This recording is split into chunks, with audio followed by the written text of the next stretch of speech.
And you could tell from this image right here, I don't know if you could tell, this is a kidney. And the kidney has some anatomy to it I'll go over. This is the capsule of the kidney out here. It's a very thick fibrous structure, and the capsule does not allow the kidney to expand very much. And so when somebody has a blockage of the kidney, like a kidney stone, there's really nowhere for the kidney to go to expand, and so that's why people get excruciating colicky pain with kidney stones. It's because of this capsule, this thick structure out here. Coming in from the capsule, we have the cortex. This material back here, this very isoechoic material here, is the cortex of the kidney. This is where all the nephrons are, and the nephrons take the blood that's coming into the kidney through the renal artery, they filter it, and they send the blood back to the rest of the body through the renal vein, and they take the blood and they filter out the urine and put it here in this pyramid. And so you've got the cortex, then you've got the pyramids, and in the pyramids they look like they're basically black or anechoic because they're full of fluid or urine, and that's why they look black. And so then these pyramids, they all coalesce and drain into the renal pelvis, or sometimes this you call the sinus of the kidney. And here, this is why it's anechoic, because there's more fluid coming there, and then eventually they exit out the kidney and into the ureters. And the ureter comes down, one from each kidney, they come down and they enter into the bladder, in the back of the bladder. And you don't see the ureters very well in ultrasound because the ureters are covered by bowel and fat and things like that. So they're really hard to see. They're very small usually. Unless they're dilated, then you can see them. So once the ureter kind of exits the kidney, we no longer see it. This is a schematic diagram of the kidney. You can see that capsule structure out here. You can see the cortex here where all the nephrons are. They drain into these pyramid structures that are full of urine that eventually coalesce into this renal pelvis, sometimes called the renal sinus, and then that drains down the ureter into the bladder. Now, the kidneys are located obliquely in the abdomen, and it turns out that the left kidney is more posterior and more superior, and the way I remember that is that the left kidney is more towards the head and more towards the bed.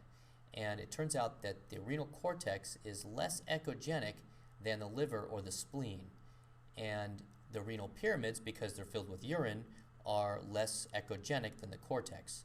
So if you want to term that in terms of brightness, the liver and the spleen are brighter than the kidney's cortex, but the kidney's cortex is brighter than the liver, than the renal pyramids. The renal pyramids are less echogenic than the cortex. And the sizes are a little bit different in males and females. The kidneys are slightly larger in males, about a ½ centimeter or so bigger in males. And then the right kidney is actually smaller than the left kidney. You can see there that the right kidney in a male is about 11.3 centimeters, whereas the left kidney in the male is bigger, 11.5 centimeters. Same thing with the females. They get a little bit bigger on the left side. Why do you think the left kidney is bigger than the right kidney?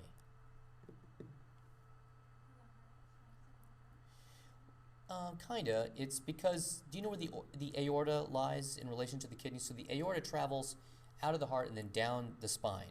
Which side of the spine does it travel down? The left side or the right side of the spine? It comes down the left side of the spine. And so the left kidney, being closer to the aorta, it gets more of a direct blood supply, so it gets a little bit bigger over time. And so that's why the left kidney is bigger than the right kidney. It's closer to the aorta. Now, if you look at this image here, what did I do in terms of depth? What did I change here on the screen? What's the difference between these two images? They have the same depth. They both range down to 17 centimeters. But what's different about these images? The gain. So the right image here is overgained. It's pretty washed out, like you got to wear sunglasses to look at it. Whereas the left image over here, it kind of gets back to what I was talking about. See the cortex of the kidney here? It's less echogenic or slightly darker than the liver is. And if you can make out those subtleties, you've got your gain adjusted just right. That's the art of gain. Over here, they kind of wash out together here. It's hard to tell that the cortex is less echogenic than the liver is here. So that's why it's kind of a measure I use of gain. I know I've got my gain set right when my kidney's cortex looks darker than my liver or the spleen does. Does that make sense? All right. So if you look at where the probe is, I want you guys to look here where the probe is. This probe is in a parasagittal right axis. What does that mean? Para means next to. Sagittal means anterior longitudinal. anterior approach to the longitudinal plane. And so this is sort of the midline of the body right here. If I come just to the right of midline, that's where I'm going to see this vessel right here as it kind of courses underneath the liver. So what vessel is that? Good, that's the IVC. And the IVC runs up the right side of the body. Okay, the way the aorta runs down the left side of the spine, the IVC runs up the right side of the spine, bringing blood back towards the heart. And so the next question is, if this is anterior over here, so the probe is on the skin line here anteriorly, and then the sound is going down towards the back posteriorly down this way. Okay, so this is posterior down here. What vessel lies posterior or behind the IVC, yet perpendicular to it? Do you see how the IVC is here in its long axis, but this vessel here is round or in its short axis? So what do you think that vessel is? It's the RRA, very good, the right renal artery. So what's happening is the blood is trying to get from the aorta, which is on the left side of the body, all the way over to the right kidney on the right side of the body. The way it does it is that it goes behind the IVC. So that's just a landmark we see a lot on ultrasound. Now we're going to turn the probe into a transverse plane. Okay, so we went from parasagittal right, we take the indicator, we aim it to the patient's right, now we're in a transverse plane. We're getting a cross section of the body. And so the first thing I look at is this right here. This is the spine shadow. Okay, that's where the sound encounters the spine, it can't go any further, and bounces back up towards the probe. Okay, so in going from posterior to anterior, I'm going to name all these structures. So number one structure here is the spine shadow. Okay, now I'm going to move anterior. This is the left side of the spine. Remember, in a transverse view, everything over here is to the patient's right. That's the side the indicator's on. That's what we aim to the patient's right. It's as if we're standing below the patient's feet, looking up into their body. Therefore, this vessel right here is to the left of the spine shadow. What do you think it is? That's the aorta, as you can tell, clearly outlined in this diagram here. Now, what do you think is left of, I should say right of the spine shadow then? That's the IVC. So if this is the aorta, this is the IVC right here. Now, moving anteriorly, what vessel is this right here? It's bringing blood out to the intestines. It's a branch off the aorta. It's called the SMA, or superior mesenteric artery, and it looks like a mantle clock over here. Now, realize that you guys haven't had anatomy yet. I totally appreciate that, and I know I'm kind of getting the cart before the horse, but you're going to learn it eventually. You may as well get a taste of it. This is the mantle clock, this is the superior mesenteric artery, which I think looks like a mantle clock. Now, look at this anechoic structure crawling over the mantle clock. You see that there? That's the splenic vein. The splenic vein is taking blood from the spleen, which is over here somewhere on the left side of the body, and bringing it back to eventually it combines with the superior mesenteric vein to make the portal vein, which then empty into the liver and get filtered by the liver. So that's where that splenic vein is trying to go become the portal vein eventually when it meets up with superior mesenteric vein. Again, I realize you haven't had that anatomy yet, but you're going to start to see all these things on ultrasound really soon, so I think I should point them out. Outside that splenic vein, that's the pancreas over here, and then above here, this is all the liver. So I'll trace the margin of the liver as it comes around here, and then boom, there's the pancreas there. So if we look between the aorta and the SMA, there's this blood vessel that gets nut-cracked between those two vessels and then dumps into the IVC. So what blood vessel do you think gets nut-cracked between the aorta and the SMA that then drains its blood into the IVC? Left renal vein. Very good. LRV. Excellent. You guys are getting good. You guys are good at this. So here's the left kidney, not seen on the screen. It's like over here on this side of the body somewhere is the left kidney. And then its blood supply, sort of analogous to on the right side of the body where we just were, how the right renal artery had to go behind the IVC to get to the right side of the body. Well, on the left side of the body, the left renal vein has to get over to the right side of the body to drain into the IVC. The way it does that is it gets nut-cracked between aorta and SMA and gets into the IVC. Cool? All right. Now, when you look at the kidneys, you want to think about the upper and the lower poles, okay? And the way I think about it is kind of like upper means towards the head or superior, and the lower pole means down towards the feet or inferior. And in between the upper and lower poles is the midpole. That's really all you got to know. You can look at them in their long axis, and then you want to flip the probe 90 degrees and look at them in their short axis. And you basically just sort of assess the whole system for its architecture, its echogenicity, its shape, its contour. You know, you don't have to worry so much about the pathology this year. That's really for next year. But eventually you're going to be looking for problems in the collecting system, in the cortex, and cystic structures, and solid masses, and diffuse disruptions in the kidney, things like that. Now, the next video you're going to see is pretty funny because it's me about 6 years ago when I had more hair. Now, if we talk about the renal scan you pretty much did one during the FAST exam, but you come over here and you get a nice coronal view here of the kidney. You can actually get the kidney upper pole and lower pole on the screen at the same time here in a long axis. And if you rotate the probe 90 degrees, you can get a short axis of the kidney. Rotate the probe towards the ceiling, you get a short axis of the kidney fanning through. You always want to fan through an organ in both its long and short axis. I didn't mention that with the gallbladder, but you want to do that with the gallbladder too. You want to fan through the gallbladder its long and short axis. But that's the kidney's long axis. Rotate the probe 90 degrees, there's a short axis. And again, on the left side, it's the same thing. Indicators towards the patient's head to get that long axis on the screen. And then to get a short axis, you rotate it towards the ceiling. Okay? All right, so now on that right kidney, there's really a couple ways to look at the kidneys. You can come from the side of the body, which we call coronal, okay? And there we are approaching it from the side of the body. And sometimes you get really good views of the kidney just straight off the bat looking coronally. Occasionally, though, you got to take the probe and drag it up anteriorly, up here. But whenever you drag the probe anteriorly, keep in mind the kidneys are still kind of a posterior structure, so to kind of compensate for dragging the probe anteriorly, you're going to want to also fan the probe posteriorly. Okay, so I'll say that again. From the coronal view, you can drag the probe up anteriorly, and then you're going to kind of tilt the cable towards the ceiling. And by doing that, you're going to be fanning the probe, the sound, shooting the sound more posteriorly. And actually, many times, that anterior approach, using the liver or the spleen as your window to see into the kidney, is actually a better way to go than even a coronal view. Every patient's different here. This is the art of sonography we're kind of dabbling in right now. Did you have a question? No? Okay. Now, if you can't get lucky that way, you can then roll the patient decubitus. This is called left lateral decubitus. Decubitus means on their side. You roll the patient on their side, and you can look between the ribs and see from a posterior approach the kidney sometimes a little bit better. Every patient's different. You can see here, this is what the anterior or coronal approach looks like. We're getting along the liver as our window to see the kidney. And then as we go more posterior, we actually see another structure behind the kidney. That's called the psoas muscle, and it lies right on top of the spine.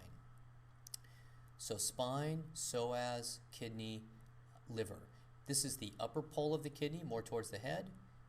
This is the mid pole, and this is the lower pole of the kidney over here.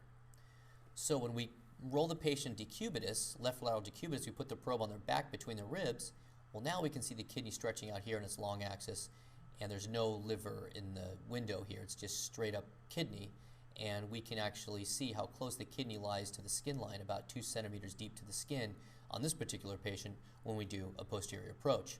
Now, the left kidney is more towards the head and more towards the bed. What do I mean by that? It's more superior and it's more posterior. More superior meaning more towards the head, more posterior meaning more towards the bed. And you'll notice that this is the tip of the spleen here. It's a little smaller than the liver, and so that tip of the spleen kind of stops right here, so we lose the rest of this kidney when we're taking that coronal approach. So what we need to do many times on that left kidney is get more posterior on it, come around the back a little bit more, and you'll realize that today at the bedside trying to find those left kidneys. What's common in the kidney is to see a little separation here between the kidney and either the liver or the spleen. And this hyperechoic separation that we're seeing here is just straight up perinephric fat. Now this is visceral body fat. We see it around the kidneys, we see it around blood vessels, we see it around the heart, and you can't look at somebody and predict whether or not, based on their body habitus, they're going to have a lot of visceral fat. So somebody could be like really skinny and still have a perinephric fat pad like you're seeing there, and vice versa. So we don't really control that very much by our diet and stuff. It's just kind of there. We're going to change gears now and talk about the bladder. We're going to move from the kidney and skip the ureters because we can't see them, and we're going to go down to the bladder, okay? And we're going to talk about the physiology of the bladder, some of the scanning techniques we use to look at it. Bladder jets, as you're seeing here, this is a grayscale image of the bladder jet from the ureter into the bladder, and then we're going to talk about a little clinical correlate that we're going to do with suprapubic catheterization. Now, the urinary bladder is an amazing organ. It's capable of tremendous amount of expansion and contraction. The muscle of the urinary bladder is known as the detrusor. It's called the detrusor, and it's made up of the smooth muscle that you can see here. And basically it responds to the impulses of the autonomic nervous system and actually involuntarily contracts. And so the method in which the urine is stored and then eventually expulsed involves a complex extrinsic neural regulation mechanism. The storage component really relies upon the elastic and the muscular properties of both the bladder and the urethra, whereas the release component is really dependent on the voluntary neural mechanisms that you control with your brain and your spinal cord. Now, both these myogenic and the neurogenic, you can have dysregulation there, and that's where the bladder disorders can arise due to certain problems with metabolic conditions, neurologic conditions, trauma, medications, things like that. I'm not going to go into those details, but you can imagine how those things can come into play here and really mess up this delicate balance between storage and expulsion. And the other thing about the bladder is that its compliance is amazing. It relies on that viscoelasticity properties of the bladder while it's filling up. It can expand to 500, 600, 700 cc's. My record in my emergency department is a patient had 1,400 cc's of bladder in their urine in their bladder, and it's the inhibition of that detrusor action that occurs through some complex neural modulations that allows that bladder to fill to those gigantic volumes. So the term micturition, you may not have heard this before. It's a fancy word that means to urinate or to void your bladder. So voiding is the process of micturition or urination. Basically, it occurs through the combination of primarily urethral relaxation and secondarily contraction of the detrusor muscle. And after a patient voids, there should be little or no urine left in their bladder. The amount that's left in their bladder is termed the post-void residual, or PVR. So which transducer do we want to use to image the bladder? Well, keep in mind that when you increase the frequency, you get much better resolution at the expense of penetration. So when I want to look at somebody's bladder,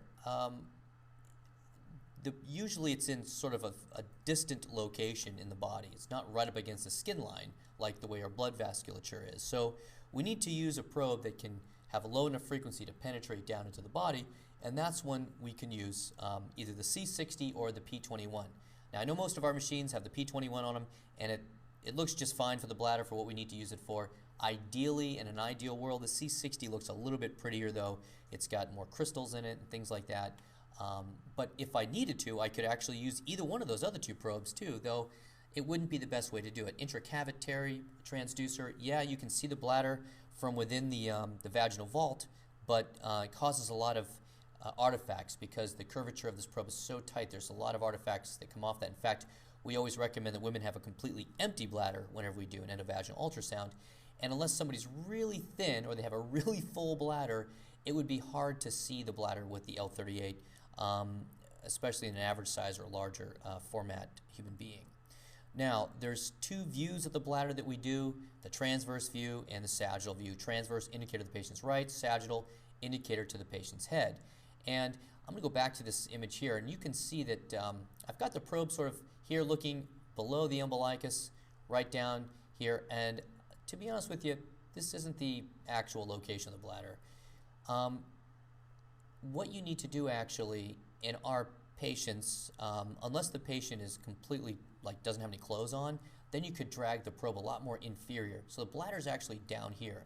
But in all our patients we're doing this on, in our models today, they're not butt naked. So what happens is we end up putting the probe a little bit higher than where the bladder is. So to compensate for that, what we need to do is actually tilt the probe this way, sending the sound inferiorly down here, which is really where the bladder is. It's like all the way down by the pubic symphysis. That's how inferior or downtown the bladder is. Same thing with the sagittal view. We're going to need to take the cable and rotate the cable this way to get the sound to shine down inferiorly. Does that make sense?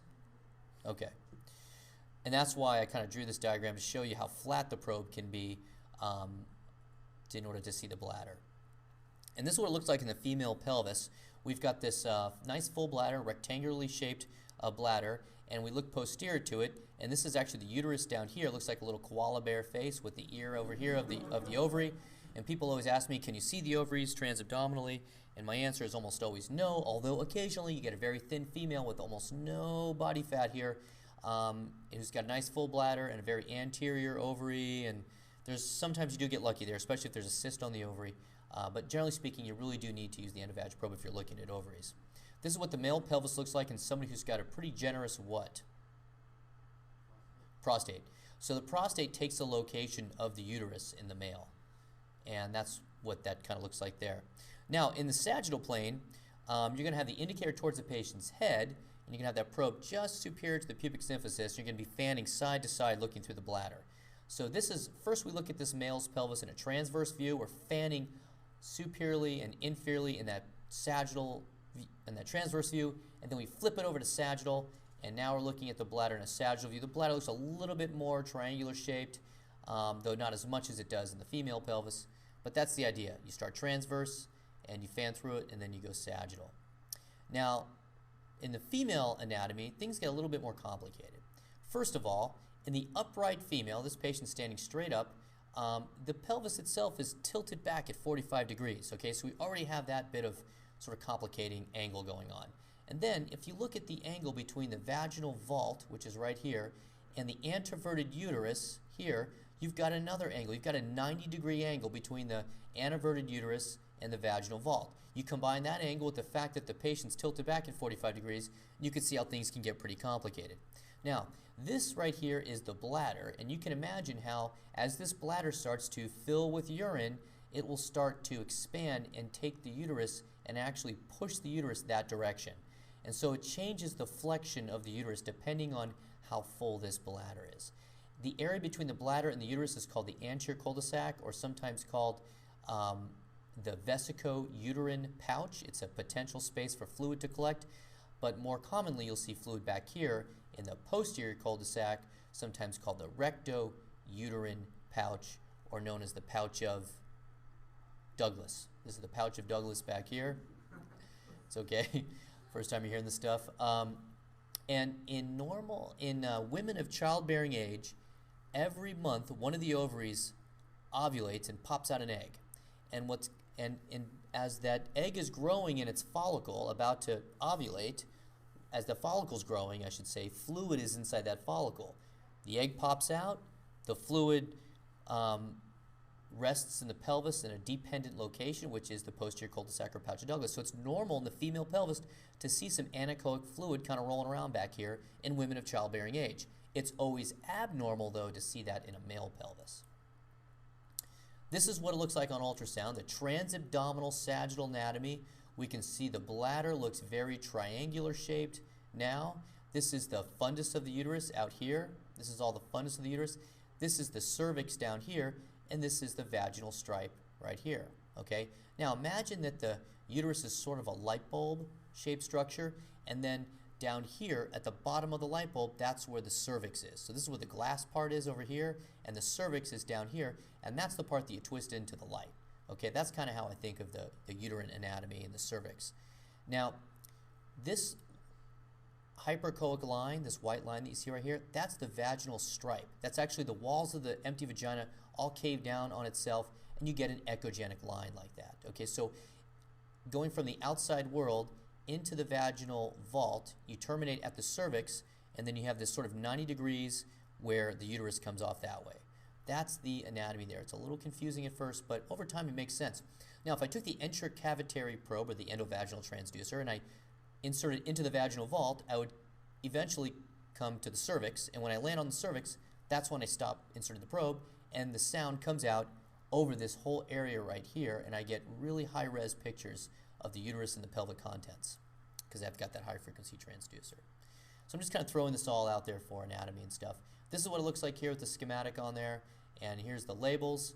We can see the vaginal stripe comes in and terminates at the cervix. Here's the anteverted uterus. This is the anterior cul-de-sac or vesico-uterine pouch. This is all the posterior cul-de-sac back here, pouch of Douglas, sometimes called a recto-uterine pouch. You can see all this in the transabdominal sagittal anatomy. This is a woman with an empty bladder. Look how look how flexed the uterus is. You see how it's like 160 degrees coming all the way back on itself, almost 180 degrees at some points. See that? So the vaginal stripe comes in here and then it turns around, does almost a 180, comes back towards the fundus of the uterus up here. As this bladder fills up, it's going to push that uterus that direction. Now, artifacts, keep in mind that when you have the bladder, it's a low attenuating artifact. Sound loves to travel through the bladder, and when it does so, it speeds up and everything behind it becomes hyperechoic, okay? So that's a good thing, but sometimes you get to turn down that far field gain because things are too overgained back here, okay? So you want to use the bladder as your window to see the pelvis, but sometimes if you want to see structures behind the bladder, you got to back off on that far field gain. Another type of artifact is called reverberation artifact or reverb, which is where you have equidistant bright arcs that come down from the transducer.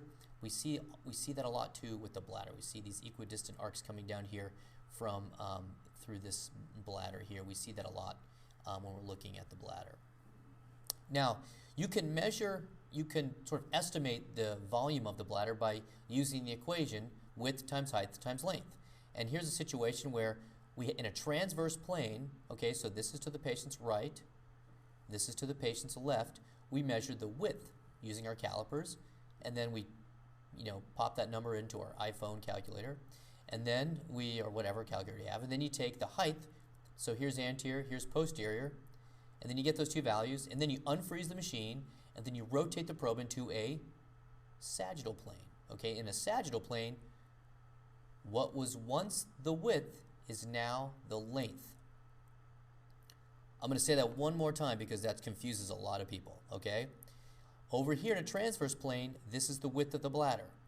We then rotate the probe into a sagittal plane, and what used to look like the width is now the length of the bladder in a sagittal plane, okay? So if you got that, if you followed that, you're good to go. If you didn't follow it, go to iTunes U later tonight, and you'll hear this lecture all over again. This is how we measure the bladder. This is a transverse plane of the bladder. It looks really kind of squared off here. It's pretty full. They're going to measure first the height of the bladder in this transverse plane. From here to here is the height. And then eventually, in this particular software, it's able to and some of the machines you can lock in the values, and the machine will do the calculation for you. So they measure the height. Now they're measuring the width in the transverse plane.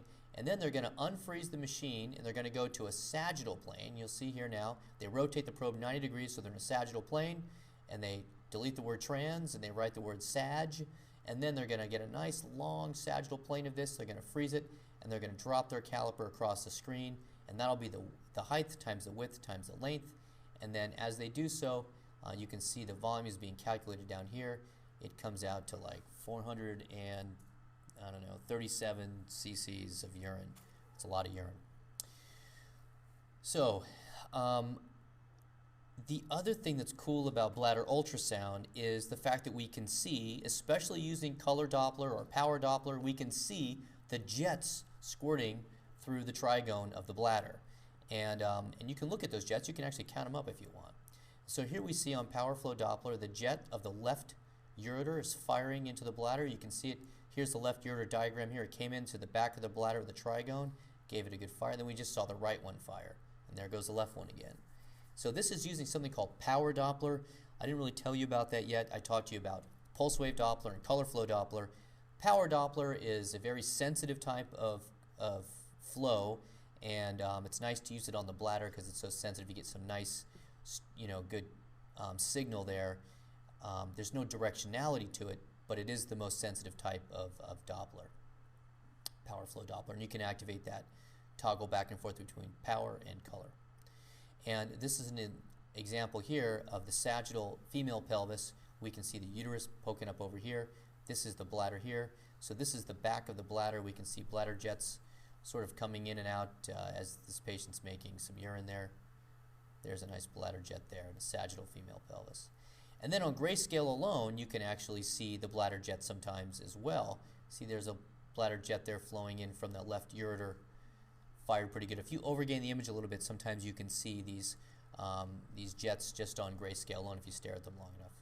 So if you really want to look at the bladder jets, the best way to do it is to have the patient have an IV in place, getting 1 or 2 liters of IV fluid, you know, draining into their veins. That makes the kidneys kind of get to work and start making some jets. It helps even better if you give them 60 milligrams IV of caffeine. Then you get some really good jets like that one I saw right there. We're going to end this lecture with a clinical correlation. Sometimes you need to, there's 2 ways to put a catheter into a patient, into their bladder. One is through the urethra, the most common way, but occasionally, because of trauma to the urethra, for example, we need to put a catheter in through the skin, right above the bladder itself. That's called a suprapubic bladder catheterization. We go through the skin itself. It's actually called a percutaneous. Whenever you go through the skin, it's called percutaneous. So what he did here is we took a needle and we put it right through this skin and some of this fat here in the muscle. And you can see the needle tip. Do you guys see that needle tip right there in the bladder? Once you get the needle tip into the lumen, lumen means the inside of a structure, whether it's in the lumen of the bladder, lumen of the vessel. Once you get the needle tip in the lumen of this bladder, you take a guide wire and you thread it through the inside of the needle until it goes into the lumen of the bladder. And then you could take the needle out of the bladder. And if you look down at the patient's belly, they just have this guide wire dangling up in the air, okay? Then you take a dilator and you thread it over the guide wire and you can dilate out a track through the skin, okay? Then you take the dilator out and then you can put a catheter over the guide wire and then you can take the guide wire out. And so now you've got a catheter inside the bladder. And that technique, putting a guide wire through a needle, taking the needle out, putting a dilator over the guide wire, and then a catheter over the guide wire, and then taking the guide wire out, that technique is called the Seldinger technique. And we use it all over medicine. Put lines in people and catheters and stuff. And so that's what we did to this patient. And on the next video here, you can see now their bladder's a lot less urine in it. And at the end of the catheter, we blew up a balloon using saline. So we can blow up a balloon that holds the catheter in place. So by holding the catheter in place, by blowing up that balloon, we keep it held in place so it doesn't fall out. Okay? So this is a 66-year-old guy who comes in. He had a Foley catheter placed several days ago and was sent home. He returns to the ER complaining of urinary retention and that his Foley catheter is no longer putting out urine. The bladder ultrasound here shows that the catheter is in the correct location and that the balloon is inflated. Okay? Because sometimes these catheters, believe it or not, can actually get into the wrong place. The patient can pull on it, they can twist the wrong way, and the balloon starts to go into the urethra and can get blocked and all kinds of things. But this one actually has the balloon is blown up inside the bladder. So the catheter's in the right spot. But what's the problem with the image? The depth is down to 22, right? So we need to decrease the depth. So we go ahead and do so. So here we've decreased our depth to 10 centimeters. And now the patient still complains of urinary retention, that the Foley's not putting out urine. And so we said the next step is to just change the Foley catheter, right? So we go to take this Foley out. First thing we need to do is take the balloon down. But guess what? The balloon won't go down. The port that you hook up the syringe to deflate the balloon, it's not working. And the patient is getting more and more agitated because his bladder's filling up. And he's like, hey, doc, get this thing out of me before I yank it out myself. And so you're sitting here scratching your head. You're like, man, do I just walk away and let nature take its course, pretend I didn't hear him say that? Or do I figure out a way to solve this problem? So we went back in the room, and here we can see his balloon here, and I thought about the suprapubic bladder, everything, and so I brought a needle down under ultrasound guidance, and I got on that balloon, see the needle on the balloon there, and then boom, we popped it, and then we're able to take the catheter out, and we put a new catheter in there and flushed out all those pieces of balloon particle that's floating around in his urine, and got it out of there. But so that's the idea. That's the clinical correlate I wanted to leave you guys with. Basically, yeah, you had a question? He didn't feel it pop. He just, in fact, we pulled the Foley out. He still wasn't urinating. We had to put a new Foley in to get him to urinate. So, I mean, he felt the needle going through his abdomen. Obviously, he wasn't too happy with that. But it wasn't, we numbed the area up. It's actually pretty well tolerated. So The kidneys are really easily visualized, actually. Anterior coronal planes, even posterior approaches. Today you'll be using all three approaches. You're going to be looking at the kidneys in two different planes, both longitudinal and short axis. Think about using ultrasound whenever you think about the bladder, and you can see the storage volumes, you can see the post-void residual, and of course guiding suprapubic bladder catheterization. Like any other time when we take a sharp object and we put it into somebody's soft tissue, we can use ultrasound guidance for that. Thanks.